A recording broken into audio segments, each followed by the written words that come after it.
안녕하세요. 이번에는 3차 시 시간입니다. 우리가 지난 시간에 첫 차 때는 작업장 유지 관리에 대해서 배웠습니다. 그리고 바로 전 시간인 두 번째 시간에는 기본 작업에 대해서 배웠는데 우리 혹시 기억나는 친구들 있을까요? 네, 그렇죠. 밀링 커터의 종류에 대해서 배웠습니다. 어떤 커터가 있었죠?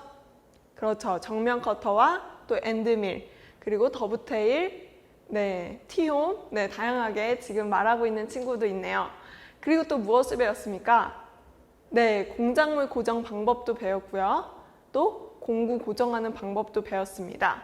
우리가 이번 시간에는 기본 작업 두 번째 시간인데요. 어떤 학습 목표를 가지고 우리가 배우는지 한번 학습 목표부터 보고 시작하겠습니다. 네, 첫 번째 학습 목표입니다. 봉 가공 수행하기인데요. 우리가 수행을 할 때 테이블 이송 핸들과 또 자동 이송 핸들, 그리고 급속 이송 핸들, 이렇게 다양한 핸들들이 있습니다. 이 핸들의 조작 방법들을 익히고 우리가 능수능란하게 했을 때 그 다음 차시에서 평면 가공이 이루어질 건데요. 그러기 위해서 기본적인 작업인 수행을, 기본적인 것을 배우도록 하겠습니다. 그리고 다섯 번째로는 이론적인 건데요. 밀링 가공 방법에는 상향 절삭과 하향 절삭이 있습니다. 이 차이점과 또 장단점을 알아볼 거고요. 그리고 절삭 조건이 있는데요. 절삭 조건은 이 생산성의 향상을 좌우하는 조건들입니다. 그래서 절삭의 조건에 따라서 칩의 종류도 달라지고요. 그리고 구성인선, 그리고 절삭 속도, 이송 속도, 이런 것들을 개념들을 알고 우리가 이론적으로 어떻게 식을 구하는지, 절삭 속도를 구하는지까지 우리가 알아보겠습니다. 여러분들 수업에 집중하시고 바로 본 가공 수행부터 들어가겠습니다. 우리 친구들, 우리 네 번째는 본 가공을 수행할 건데요. 본 가공을 수행하기 전에 우리의 밀링 구조가 어떻게 이루어져 있는지 한번 알아보겠습니다. 첫 번째 밀링 구조에는 이 머리 부분에 주축이 있고요. 그리고 팔 부분에 작용을 하는 테이블, 그리고 우리 사람으로 치면 배인 새들, 그리고 무릎 부분인 받쳐주는 니, 그리고 발 베이스, 가장 밑바닥의 베이스 부분, 이렇게 되어 있습니다. 그러면 주축은 어떠한 역할을 하는지 한번 볼까요? 이 주축은 여기에다 공구를 장착을 합니다. 공구를 장착해서 회전시키는 게 주축의 역할입니다. 두 번째로는 이 테이블은 바로 좌우 이송을 해주는 부분으로 바이스를 위에다가 바이스를 설치하게 됩니다. 아까 공작물을 설치할 때 이 바이스 위에다 설치한다고 했죠? 우리 대부분 테이블 위에다가 바이스를 설치해 놓고 그 바이스 위에다 공작물을 놓게 됩니다. 그 다음 이 새들 부분은 어떤 부분인가요? 네, 이 새들은 전후 이송을 하게 됩니다. 앞뒤로 이송을 해주는 부분이 새들 부분이고요. 그리고 무릎 부분, 니 부분은 위아래 상하로 이송을 해주는 게 바로 니 부분입니다. 베이스는 사람의 다리에 해당해서, 발에 해당해서 이 몸체를 받쳐주는 역할을 하는 게 베이스 부분입니다. 우리 밀링 머신은 몇 축 이송일까요? 네, 2축일까요? 3축일까요? 네, 3축이죠. 그럼 선반이 바로 2축 가공이고요. 밀링 머신은 3축 이송입니다. 밀링 머신은 세 가지 축으로 되어 있어서 전후, 좌우, 상하 이렇게 움직일 수 있는 것이 특징입니다. 네, 밀링 머신에는 이송 조작에 대해서 보겠습니다. 수동 이송 조작이 있고요. 그 다음 자동, 그 다음 급속 이송 조작, 이렇게 세 가지가 있는데요. 수동 이송 조작을 먼저 보겠습니다. 테이블을 좌우로 핸들을 좌우로 하게 되면 좌우 이송이 됩니다. 그리고 니 상하 이송은요, 니를 무릎 부분이죠. 위아래로 올리는 핸들을 통해서 위아래로 돌리게 되면 올라가게 됩니다. 그리고 새들의 전후 이송, 아까 말했죠? 앞뒤로 이송을 해주게 되는 새들의 전후 이송 핸들, 이 세 가지 핸들을 잘 기억해 줬으면 좋겠습니다. 여기서 이 이송 핸들을 어떻게 움직이는지 우리 이렇게 수동 이송 조작이 있습니다. 그리고 두 번째로 자동 이송 조작이 있는데요. 테이블을 이송할 때 자동 이송 조작을 한번 누르고 시작하게 되면 자동으로 이송하게 됩니다. 그리고 급속 이송은 더 자동 이송보다 빠르게 움직일 때 급속 이송 레버를 올려서 이송 핸들을 돌려주게 되면 더 편리하게 급속으로 이송하게 됩니다. 우리가 테이블을 공구에 더 밀착을 시키려면 너무나 거리가 멀 때 수동으로 하게 되면 매우 힘이 듭니다. 근데 급속 이송 핸들을 작용해서 하게 되면 더 빠르게 힘을 안 들일 수 있는데요. 우리 친구들은 처음에 수동 이송 조작부터 익히고 그 다음 자동과 급속을 쓰게 됩니다. 그러면 우리 동영상으로 이송 핸들에 대해서 한번 보고 가겠습니다. 수동 이송 조작에는 세 가지 핸들이 있습니다. 첫 번째로 테이블 수동 이송 핸들, 두 번째로 셋 전후 이송 핸들, 세 번째로 니 이송 핸들이 있습니다. 좌우로 움직이는 테이블 수동 이송 핸들을 한번 볼 텐데요. 반시계 방향과 시계 방향의 방향성을 잘 알아두어야 합니다. 우측으로 움직일 때는 바로 이송 핸들을 시계 방향으로 돌릴 경우에 우측으로 움직이게 됩니다. 셋들은 무엇이라고 했죠? 네, 전후 방향입니다. 앞으로 밀 때는 반시계 방향으로, 그리고 시계 방향으로 돌릴 때는 후진, 뒤로 이송을 하게 됩니다. 앞, 뒤, 좌우 이 핸들을 우리가 헷갈리지 않을 때까지 연습해야 합니다. 네, 니 이송 핸들입니다. 니 이송 핸들은 반시계 방향으로 돌릴 시에는 아래로 내려가게 됩니다. 그리고 시계 방향으로 돌릴 시에는 위로 올라가게 됩니다. 이 상하는 우리가 공작물과 공구를 조절할 때 한 번에 많이 올리면 안 되기 때문에 조심히 잘 다뤄야 되는 부분입니다.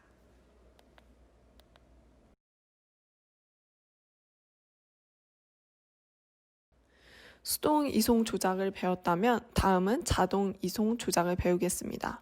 이는 전원 스위치 조작반인데요.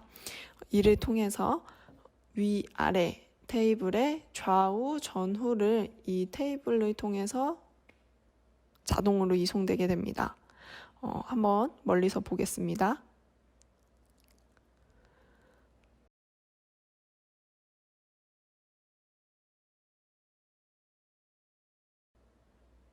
이 파란 버튼은 테이블을 올려주는 버튼이고요. 빨간 버튼은 바로 테이블을 내려주는 버튼입니다.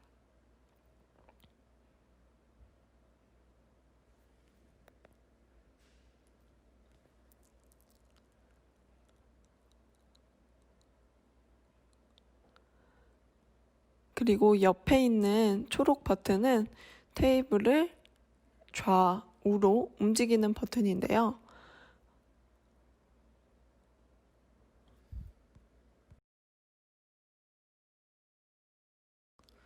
네, 테이블의 좌우와 셋들의 전후를 움직이려고 하게 된다면 이 초록색 버튼을 위에를 눌러주고 아래로 내려줄 때는 바로 뒤로 후진을 하게 됩니다. 위로 올려주게 될 때는 앞으로 전진하게 되고요.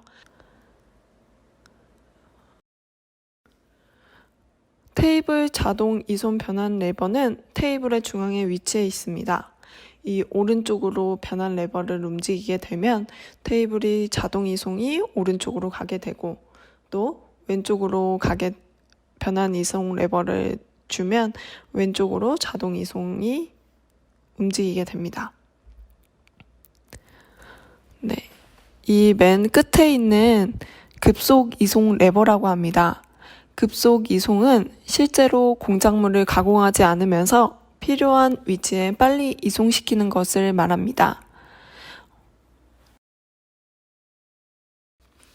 테이블 급속 이송 조작은 테이블 자동 이송 레버를 좌우측으로 조작한 상태에서 급속 이송 레버를 위로 올리면 급속 이송 조작이 가능해집니다. 이때 레버를 내리면 급속 이송은 종료가 됩니다.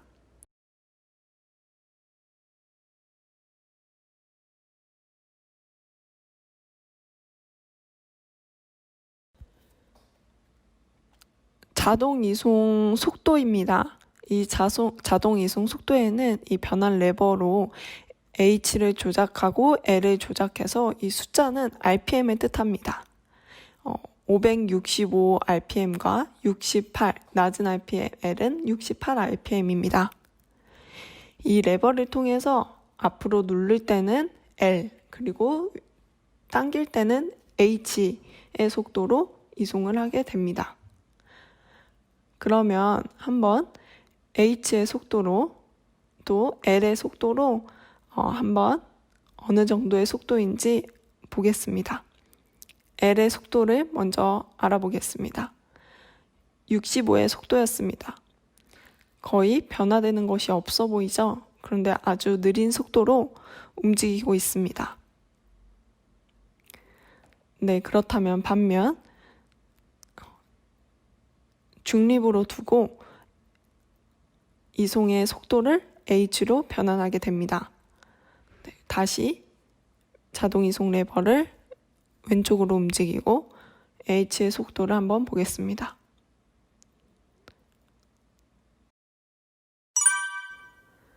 네, 주축 회전수를 변환할 때 좌측이나 또 우측으로 시계나 반시계 방향으로 이렇게 표시된 회전수를 맞추게 됩니다. 이 1400rpm을 두고 우리가 정면 밀링 커터를 하게 되는데요. 이 부분들 우리가 공구를 처음에 공구 변환을 할 때 가장 낮은 RPM으로 회전수를 변환시켜주고 공구 변환을 이루어지게 됩니다. 그렇다면 작동이 원활하지 않을 때는 어떻게 해야 될까요? 회전수를 돌리다가 뻣뻣할 때가 있어요. 그럴 때는 주축을 한번 만져주고 그리고 나서 한번 돌리게 됩니다. 그러다가 원하는 주축에 소리가 딱 끼어져서 주축이 돌아가야 되는데 더러럭 걸리면서 주축이 안 돌아갈 때가 있습니다. 그럴 때는 우리 친구들이 놀라지 않고 즉시 정지 버튼을 누릅니다. 그리고 정지 버튼을 누르고 레버를 재작동해 가지고 주축 기어가 정확히 맞물리는지 확인해야 됩니다. 그 다음에 정면 커터와 엔드밀을 고정하고 분리하는 작업을 할 텐데요. 우리가 엔드밀은 매우 얇죠. 엔드밀은 매우 얇은데 그 얇은 것을 콜리척에 꽂을 때 우리 엔드밀의 날 부분에 손이 다칠 수 있기 때문에 이 헝겊을 꼭 잡아주고 우리 고정하거나 분리를 해야 됩니다. 그럴 때 이 A 부분과 B 부분을 보면요. 이 콜릿이 보이면 안 됩니다. 정확하게 고정을 할 때는 콜릿이 잘 안 보이거든요. 이 부분을 유의해서 가공을 수행해 줘야 됩니다. 우리 기본적인 작업에 대해서 배웠는데 우리 한번 영상으로 함께 보고 가겠습니다.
네, 밀린 가공 방법에는 우리 두 가지가 있는데요. 상향절삭과 하향절삭이 있습니다.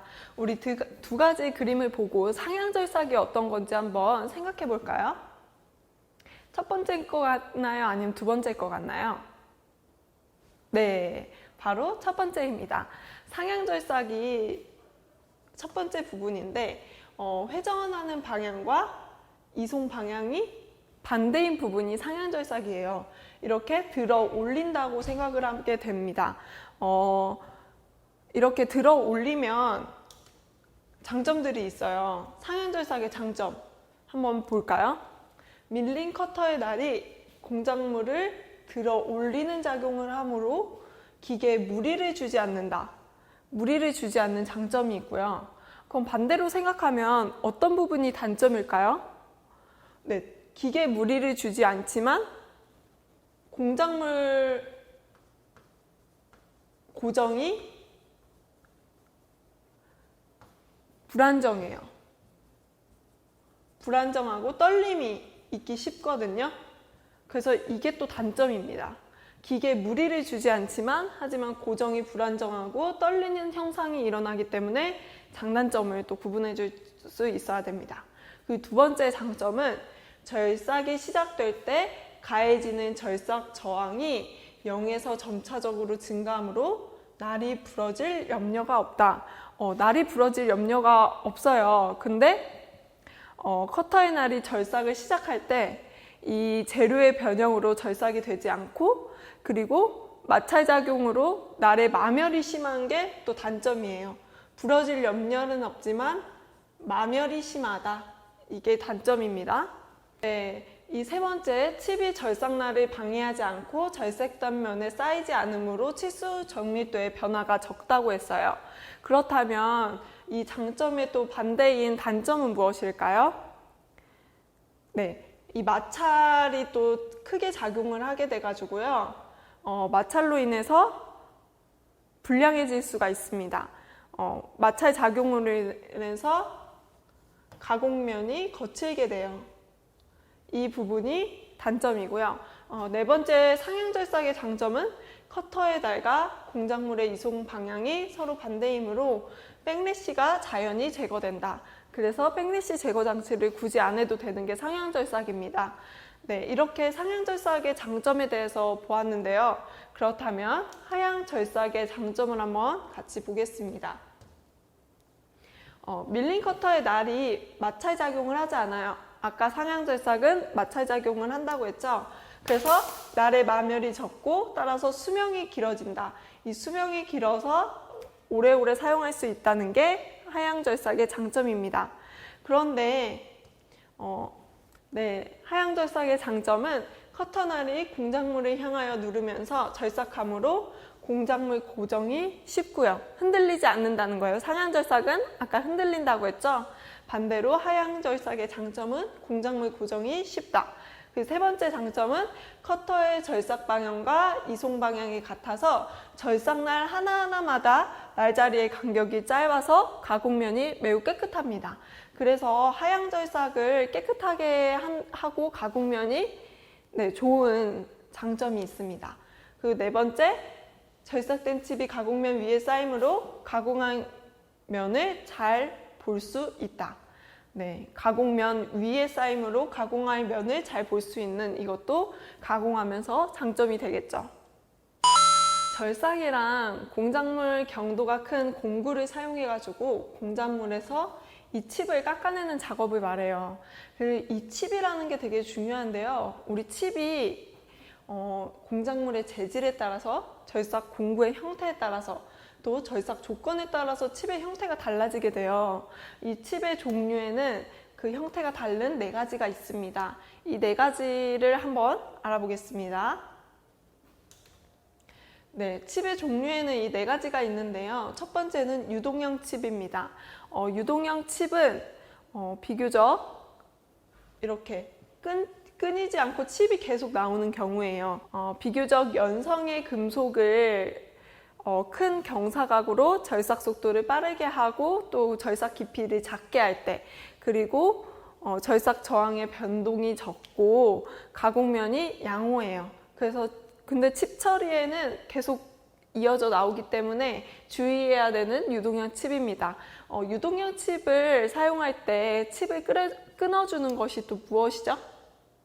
네, 바로 칩 브레이커입니다. 네, 칩 브레이커 한번 이렇게 생겼습니다. 네, 그리고 두 번째로 이 전단형 칩인데요. 전단형 칩은 경사면 위에서 압축을 받아가지고 어느 면에 가서 전단을 일으켜가지고 칩이 연속되어 나오기는 하나 간격이 유동형 칩보다 짧습니다. 그래서 바이트에 걸리는 힘이 변동되어서 이 진동을 일으키거든요. 전단형 칩은 진동을 일으킨다. 이것을 기억했으면 좋겠고요. 주로 연성 재료를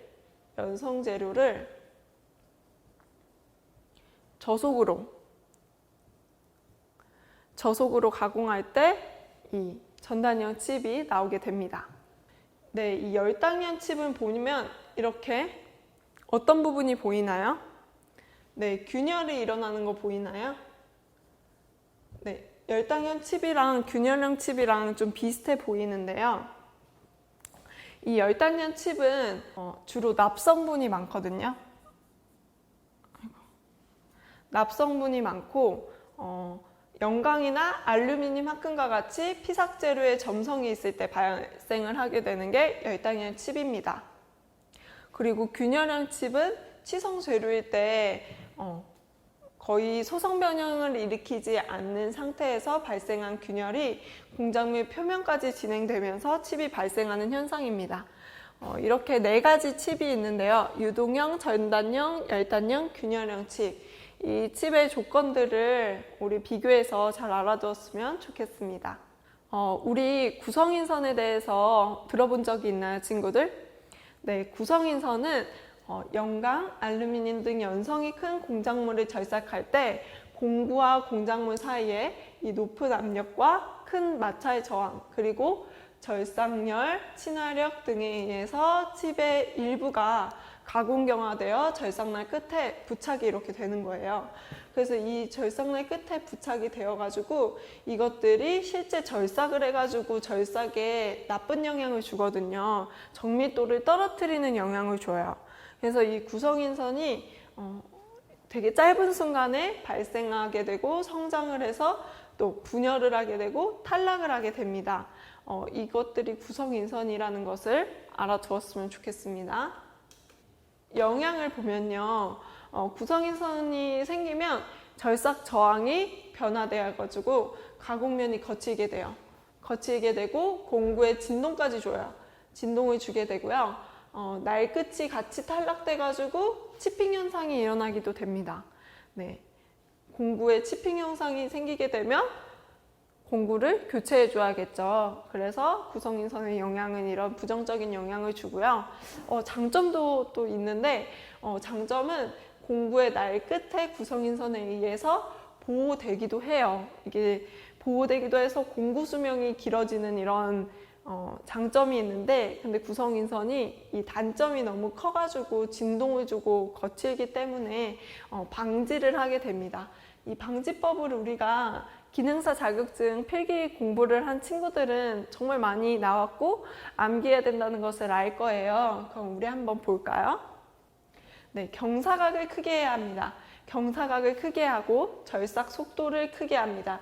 절삭 속도를 크게 하고 또 절삭 깊이를 작게 하고 깊이를 적게 하고 칩과 바이트 사이에 윤활을 완전하게 해서 윤활유를 뿌리고, 이런 네 가지 방법들이 구성인선을 억제해주는 방지입니다. 이 세 가지를 외울 때 어떠한 칩이 생각이 나나요? 네 가지 칩 중에 우리 어떤 칩이 이 방지법과 연관이 되는 것 같나요? 네, 센스 있는 친구들은 바로 답이 나왔네요. 유동형 칩일 때 절삭 경사각을 크게 하고 절삭 속도가 크게 하고 절삭 깊이가 적게 하고, 이게 바로 유동형 칩의 조건들인데요. 구성인선을 방지하기 위해서도 그 절삭 속도를 이 세 가지 방법을 하게 되면 칩이 유동형 칩으로 바람직하게 나오게 됩니다. 네, 우리가 절삭 조건의 칩에 대해서 배웠어요. 유동량 칩, 전단량 칩, 균열량 칩, 또 열단량 칩 이 네 가지를 배웠었는데 그 다음 절삭 조건에는 절삭 속도라는 것이 있습니다. 이 절삭 속도는 회전하는 공구의 외경이 단위 시간당 공작물이 지나가는 원주의 거리예요. 그래서 기계 수명이랑 공구 수명 그리고 공구의 치수 정밀도에 영향을 미치는 게 특징인데요. 그래서 절삭 속도는 주로 커터와 공작물의 재질에 따라서 달라지고요. 절삭 속도가 정해지면 다음 공식에 의해서 주축 회전수가 정해지게 됩니다. V는 1000분의 파이 dl. 우리 기능사 자격증을 공부한 친구들은 정말 많이 암기했을 거예요. 이 N이라는 것은 회전수인데요. 커터의 1분간 회전수 RPM으로 나오게 되고요. 그리고 절삭 속도는 미터 퍼 미닛입니다. 그리고 커터의 지름, 밀린 커터의 지름을 뒤에다 넣어주면 되는데요. 우리가 한번 뒤에 형성평가 때 어떻게 공식을 적용하는지 한번 알아보겠습니다. 네, 절삭의 조건 중에 절삭 속도만큼 더 중요한 게 이송 속도입니다. 이 이송 속도는 1분간 테이블이나 쇠들이 이동하는 거리를 나타내는데 이 F가 바로 1분간의 이송량입니다. 1분간의 이송량의 단위가 중요합니다. 밀리미터 퍼 미닛이에요. 그래서 한 날당의 이송량 곱하기 밀린 커터의 날수 그리고 1분간의 회전수 RPM을 곱해주면 이 이송이 나오게 됩니다. 이송 속도가. 그래서 이 이송 속도도 구하는 공식도 우리 잘 알아두고 그 다음 형성평가 때 이 적용하는 방법을 한번 계산해 보겠습니다. 네, 여러분 지금까지 우리가 밀린 커터의 기본 작업에 대해서 배웠어요. 첫 번째는 밀린 커터의 종류와 커터의 종류에 따라서 어떤 형상이 나타나는지 배웠고요. 두 번째는 공작물을 고정하는 방법을 배웠어요. 세 가지가 있었는데 우리가 어느 방법을 많이 쓴다고 했죠? 네, 그렇죠. 바이스에다 공작물을 고정하는 방법을 많이 쓴다고 했습니다. 그리고 세 번째는 공구를 고정하는 방법을 배웠는데요. 이 공구를 고정하는 방법은 언제 많이 쓴다, 어떤 걸 많이 쓴다고 했죠? 그렇죠. 퀵체인지 어댑터를 사용해서 공구를 고정한다고 했습니다. 그리고 가공을 수행할 때 우리 밀링머신의 구조를 배웠어요. 밀링머신의 구조 여러 가지가 있었는데 생각나는 거 친구들 말해볼까요? 네, 주축대 나왔고, 네, 테이블, 네, 새들, 리, 네, 베이스. 네, 우리 친구들 이번 시간에 참 열심히 공부했네요.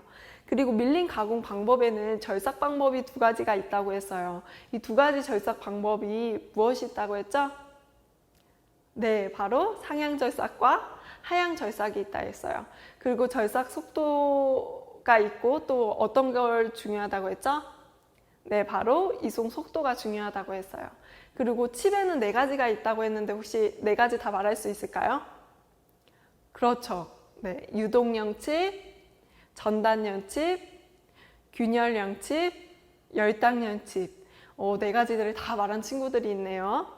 그러면 유동량 칩의 조건들을 우리가 말했는데 유동량 칩이 일어나는 조건 혹시 생각나는 친구 있을까요? 네, 첫 번째로는 네, 절삭 속도가 크다. 그리고 두 번째는 네, 절삭 깊이가 적다. 그리고 세 번째로는 네, 이송 속도가 빠르다. 이렇게 세 가지를 잘 기억하고 있네요. 여러분들, 우리 친구들이 이 모든 것들을 다 한 번에 암기하는 것은 어렵다고 생각해요. 천천히 한번 복습도 해보시고 형성평가도 다시 한번 풀어보시고 반복해서 하다 보면 우리 친구들 많은 이론적 지식들도 습득할 수 있게 될 것입니다. 이번 차시 동안 수고 많았습니다.